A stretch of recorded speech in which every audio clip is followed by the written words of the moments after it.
how would you explain the concept of status in international relations, and who defines a state's status? So status is a state's position in a social hierarchy. And one of the reasons why it matters is that just like people care about their favorite college football team's standing or their favorite baseball team's standing, some people also care about their country's status in the world.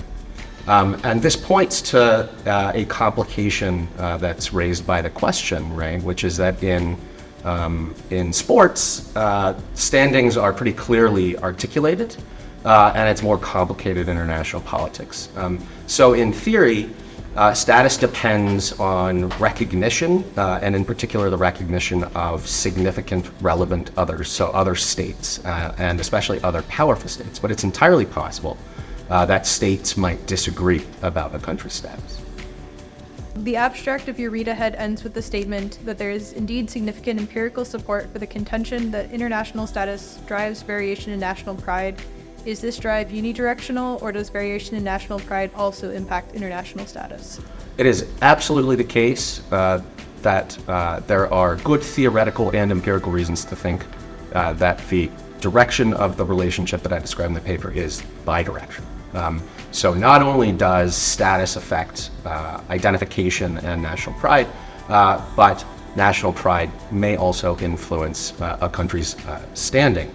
For example, work from other fields has found that national pride influences citizens' willingness to pay taxes. So it might be that national pride affects the material capacity of the state, which might then impact its status. So that's both the reason that we might think that national pride is worth understanding, and a methodological complication that I deal with in the paper more thoroughly. Shifting focus, can you tell me a bit about your other project on the role of tripwire forces as deterrent signals?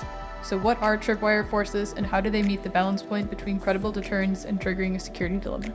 Great, yeah. So tripwire forces, or tripwire deterrence, is the notion that a state can be credibly deterred, a potential adversary can be credibly deterred, and a partner credibly reassured by positioning a relatively small contingent of troops within its borders. And the idea is that this deters not by affecting the likely course of a future conflict, immediately anyway, but rather because if those troops come under attack, the idea is that that will automatically lead to escalation on the part of the deploying state. So this is a way of tying hands and signaling commitment on the part of the deploying state. In theory, this should help us solve the security dilemma, because we can achieve credible deterrence without threatening. If you can credibly deter, say, Russia from attacking Estonia by stationing a couple hundred British soldiers in Estonia's borders, that should both reassure Estonia and deter Russia without threatening Russia, because you're not going to invade Russia with 300 troops. But there are serious questions about whether this concept works. Does the state's status impact its credibility when deploying tripwire forces, and thus limit the effectiveness of those forces? So what I would say about the relationship between status and tripwire deployments is I'm not sure that I could say confidently that there's any reason to think that a country's status makes the deployment of tripwire forces more credible or more effective.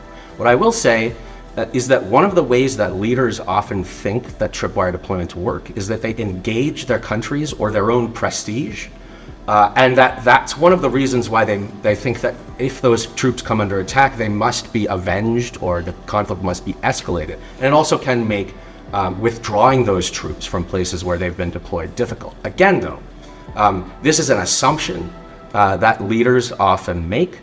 It is not something about which we have a great deal of solid evidence.